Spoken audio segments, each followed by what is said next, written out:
Hello, everybody, and welcome to Squibbler's weekly Wednesday webinar. This week, I'm really excited to talk to you about mastering foreshadowing. This is part of like a mini series on little things that you can do with your writing to help improve it. So we're going to take a look at the mechanics of effective foreshadowing. I found a lot of good examples that we can take a look at and kind of unpack. We'll take a look at the three different types of foreshadowing that you can use in your writing. And then we'll take a look at some practical tips for fiction and screenplay formats for your writing. So for this introduction to foreshadowing, I thought we'd take a look at a quote from the Russian playwright Anton Chekhov. He came up with a concept that is commonly now known as Chekhov's gun. And what he said was, if you have in the first act hung a pistol on the wall, then in the following one, it should be fired. Otherwise, don't put it there. What he's talking about, of course, is if you're introducing an element to a story, it has to be relevant and serve a purpose later on. Don't just put it there because you want to. But this is also a good way to introduce the concept of foreshadowing, where you're planting seeds earlier so you could use them later on. So the technical definition of foreshadowing is a literary and cinematic technique where writers are going to plant hints, clues, and suggestions about events that occur later in the story. And some genres use this more frequently than others. Crime, thrillers, horror, a lot of those genres will use foreshadowing a lot. It's also the art of preparing readers or your movie viewers for future developments without explicitly revealing what's going to happen. So metaphorically speaking, you're planting seeds for your reader that will bloom later in your story. I thought of this example from No Country for Old Men, the Coen brothers film and based on the book by Cormac McCarthy. This is where Sheriff Bell at the beginning of the novel says, "What do you say to a man that by his own admission has no soul? Why would you say anything? I've thought about it a good deal. But he wasn't nothing compared to what was coming down the pike." So Bell here is setting up the reader by telling us that worse things are on the way. He already knows, as the narrator, what's going to happen, but he's letting us know that something unsettling is on the way. And if you've seen the movie or read the book, you know exactly what I'm talking about. Another fun example of foreshadowing is from Michael Crichton's Jurassic Park, the film made by Steven Spielberg, where the park owner, John Hammond, says all major theme parks have delays.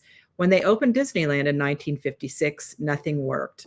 And then Dr. Ian Malcolm says, "Yeah, but John, if the Pirates of the Caribbean breaks down, the pirates don't eat the tourists."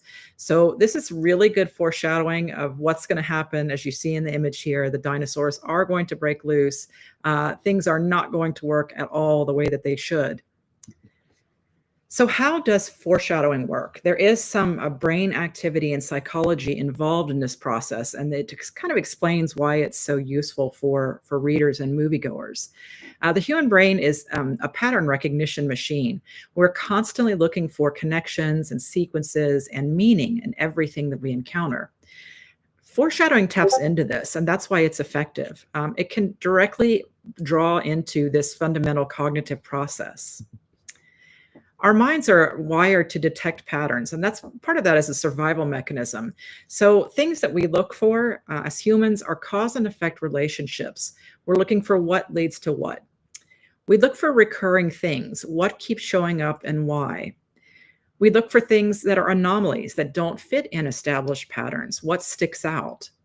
And we also like to predict things. What is likely to happen next? What's going to happen if I do this?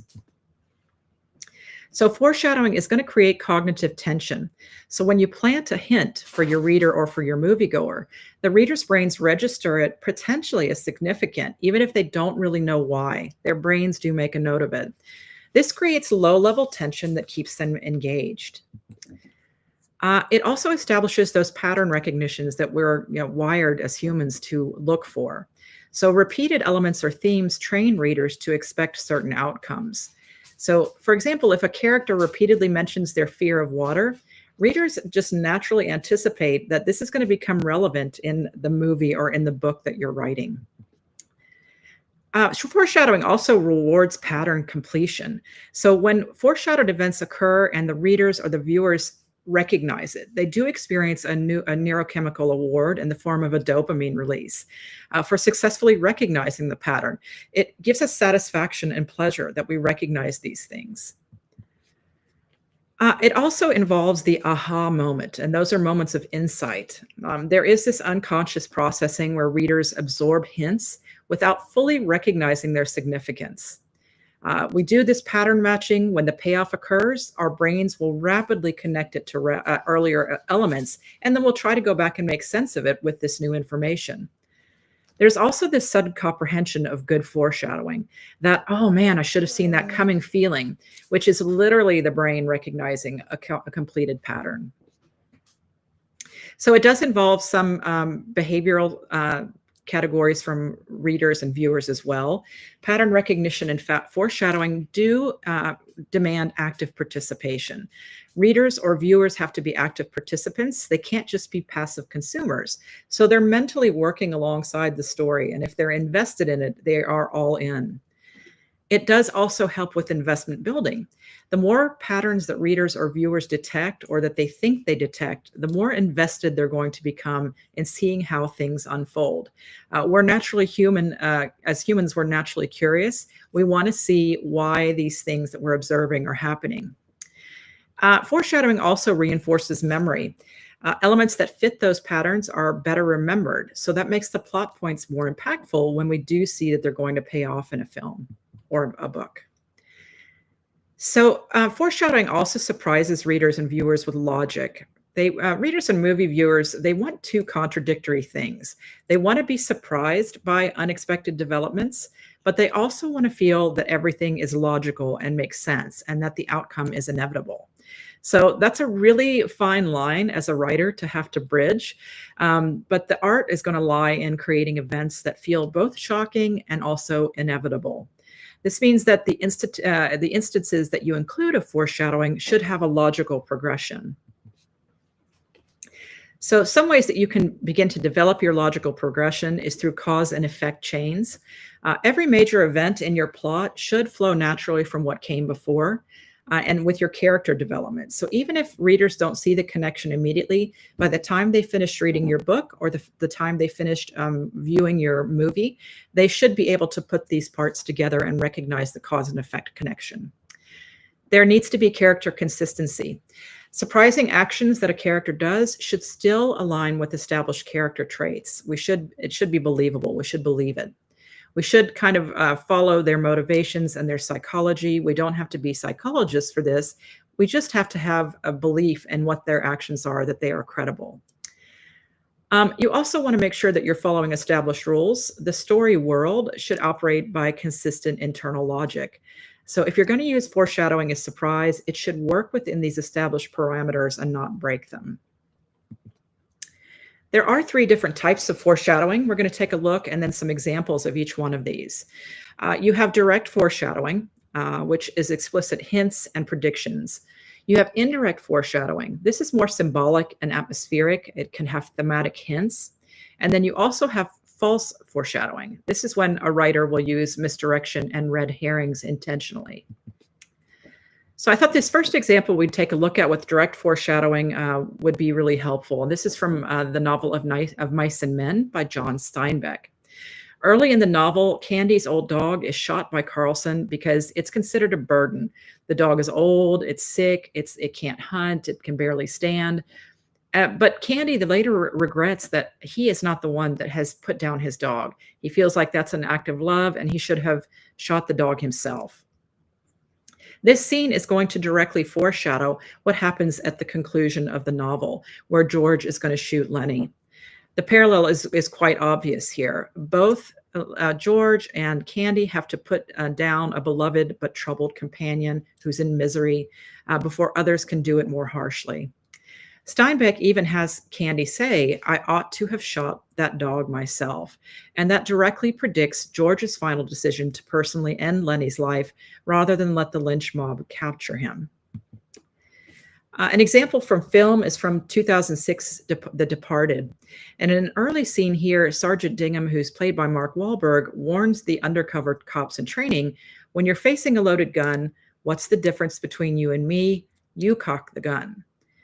This line is going to explicitly foreshadow the film's climax and the theme of betrayal that's going to run throughout the film. We'll see this again when Captain Queenan tells Billy Costigan, played by Leonardo DiCaprio, you're going to have to figure out who's who on your own. This is going to directly predict the central challenge that Billy is going to have in the movie, that he cannot distinguish between allies and enemies in this world where everyone is suspect. You can't really trust their identities. And this is going to become a driving tension throughout the film and also a large theme in it. Who or what can you trust? Both of those examples are really good examples, and they work. They're solid examples because they register with the audience as significant. But we don't really get the full meaning of what their intent is until the foreshadowed events actually occur later in the work of the book or the film.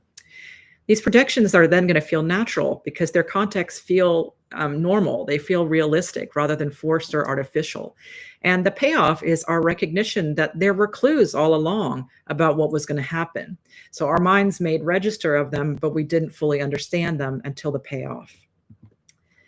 There's also indirect foreshadowing, and this is more complex. It's very useful for film because it can transfer to the screen with visible things, with symbolic items, with atmospheric moods and scenes that you can set as a director. And there are thematic hints as well. So we'll take a look at one for film and one for novel. So an example of indirect foreshadowing here is in the novel The Lord of the Flies by William Golding. And this is the pig's head that's stuck on a stick in the novel. And it's a powerful symbol that is an indirect moment of foreshadowing. When the boys first mount the pig's head as an offering to some imaginary beast they've come up with, it attracts a swarm of flies and it begins to decay in that hot tropical heat. It's a disgusting image. It's grotesque, and it is ultimately going to represent the corruption and savagery and decay that is similarly going to consume the boys on that island. So it does foreshadow the breakdown of civilization among the children. The rotting head atmospherically suggests the moral decay that's going to follow, the descent into violence, the abandonment of morality and rules, and ultimately the hunt for Ralph when the boys decide to hunt after him. The physical corruption you're going to see in the pig's head mirrors the coming spiritual and social corruption and moral corruption of the boys themselves without explicitly stating that they will become savage. So notice this also does something strong for your writing as well. It's going to eliminate too much exposition, that telling, and focus more on the showing. Another example of indirect foreshadowing here is from the screenplay No Country for Old Men. Throughout that movie, the Coen brothers use atmospheric foreshadowing through recurring imagery of fate and chance. And a lot of that occurs with that coin flip that Anton Chigurh does. He does it multiple times, most memorably in the gas station scene where he makes the attendant call the coin toss for his life. That is a symbolic motif. It indirectly foreshadows the theme that death and survival often depend on pure chance rather than morality or justice. The atmosphere depends on the randomness, and fate subtly prepares the audiences for the film's brutal and arbitrary violence and its rejection of traditional heroic narratives. The coins don't predict specific deaths, but they do create this underlying sense of doom and moral chaos that permeates the entire story. And you do have that sense of unease throughout that movie. Both examples use indirect foreshadowing, and they're successful examples because they create emotional and thematic atmospheres rather than plot-specific predictions. So they prepare audiences on a subconscious level for the story's deeper meanings and ultimate direction. They are elements that they separate bland writing from literary quality. So these moments of indirect foreshadowing do move these up into the literary sphere. Another type of foreshadowing is false foreshadowing. You'll see this a lot in mysteries, thrillers, suspense, horror, and even crime writing. False foreshadowing makes use of intentional misdirection and intentional red herrings. One example here is from the popular Agatha Christie novel, And Then There Were None. Throughout the novel, Christie plants false clues, and she's known for doing this in her writing. And she's trying to make the reader think that Dr. Armstrong is the killer. His medical knowledge makes him the logical suspect because the deaths are by poisoning. His nervous behavior and his drinking suggest guilt. The other characters suspect him, especially when he disappears from the island. So it makes perfect sense that as readers, we would follow these false clues and also suspect Armstrong of being the murderer. This isn't, however, this is deliberate misdirection. Obviously, Armstrong is not the killer. He's actually been murdered by the real culprit, who's Judge Wargrave, who's been manipulating everyone's suspicions. Agatha Christie uses the red herring of Armstrong's suspicious behavior to distract from Wargrave, who appears to die early in the story but has actually faked his own death. So this is false foreshadowing, and it's centered around Armstrong, and it serves to misdirect attention from the true killer. Another example, and I remember when this movie came out, how much people were talking about it. We weren't supposed to talk about the end of it if you hadn't seen it, because it does brilliantly use false foreshadowing, and that is the 1999 movie, The Sixth Sense. This film contains numerous scenes that appear to foreshadow the protagonist Malcolm's troubled marriage, and how he's trying to work through this to heal his connection with his wife. He's also trying to help this young boy who's very troubled. So we see Malcolm trying to reconnect with his wife. He's working late to try to help this young patient of his, and he seems to be making progress in both of those relationships. These scenes are creating a false impression that the story is building towards Malcolm saving his marriage by successfully treating Cole. And that would be a nice redemption arc that we'd see in a hero story. But this is misdirection. The real revelation is that Malcolm has been dead all along. And what appears to be foreshadowing, marital reconciliation, is actually showing us a ghost who doesn't realize that he's actually dead.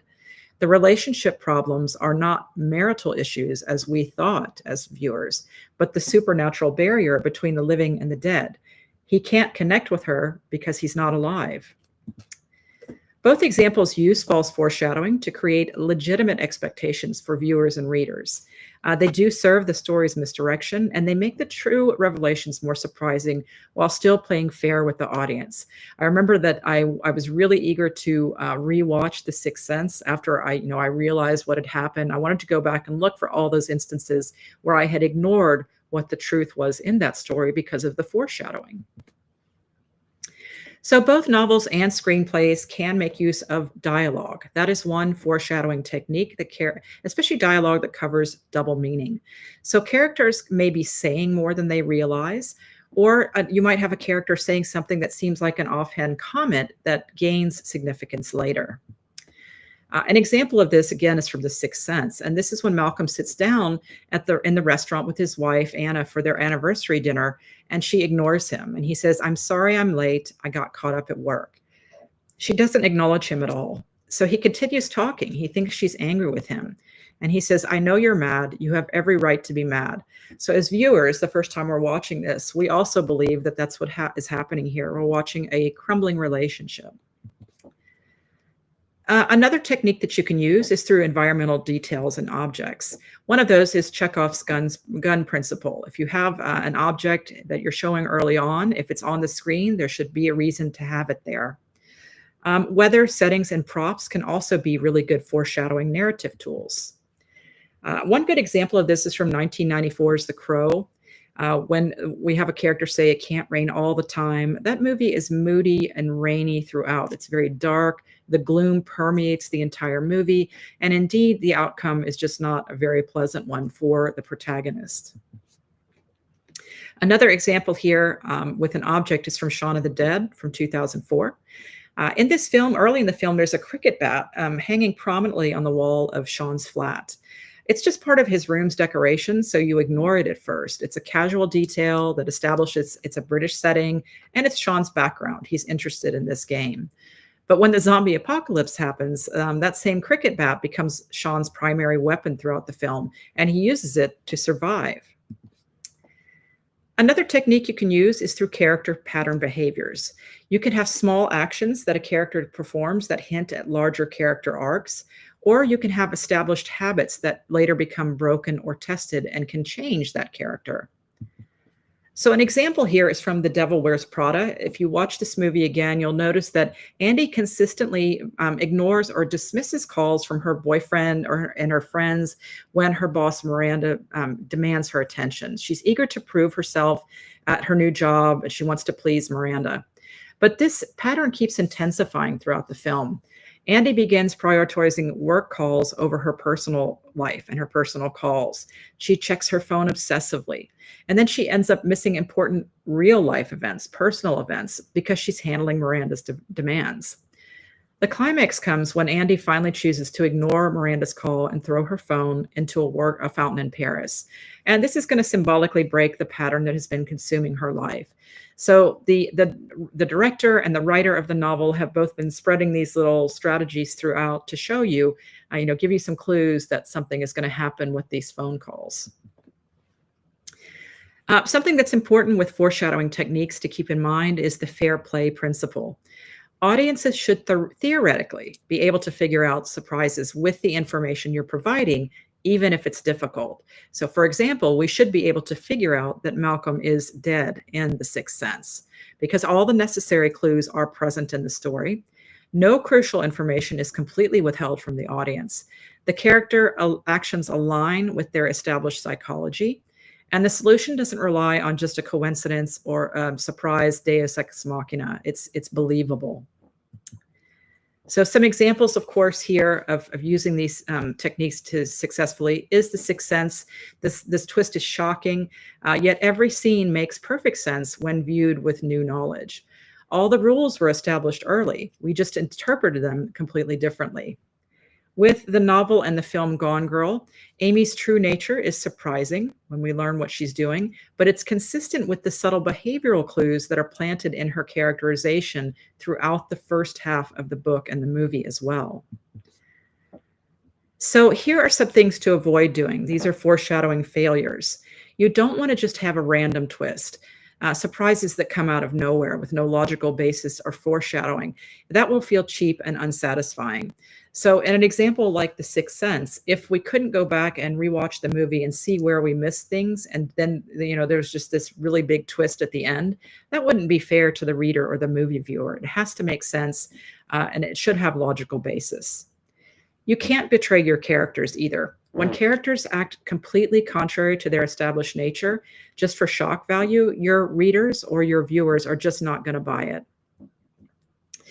You also want to make sure if there's rule breaking, the surprise requires breaking the stories, that the surprise does not require breaking the story's established logic or world building. It has to be consistent with things that you've already established in that world. So a big thing to remember, if you don't remember anything else, is to think about when you're using foreshadowing, you're aiming for the Goldilocks zone. So effective foreshadowing is going to hit the sweet spot because you can recognize the pattern here. It can't be too obvious. You can't have patterns that are immediately clear and then eliminate any suspense that you're trying to create. You don't want your reader to figure out who is the killer in a suspense or mystery in the first act of your screenplay or the first half of your book.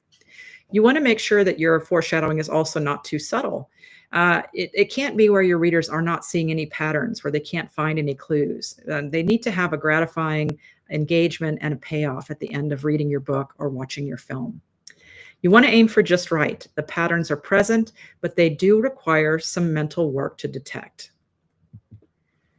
Another important thing to do is you don't have to figure all this out when you're working on your first draft. A lot of your work with foreshadowing is something that you may have to go back and add as you're revising, because then you're going to have the whole story in front of you. You will have read through it and edited it, and you can go back and look for points where you can add really good instances of foreshadowing. So write your story to its natural conclusion. Then you want to identify opportunities to plant earlier hints that support later surprises. You want to make sure your character motivations remain consistent throughout, and add layers of meaning that reward rereading the book or rewatching the film while maintaining forward momentum. The goal for revising with foreshadowing is creating a magical moment where the readers are going to think, I never saw that coming, but of course it makes sense. That's exactly what had to happen now that I've seen the whole movie or I've read the entire book.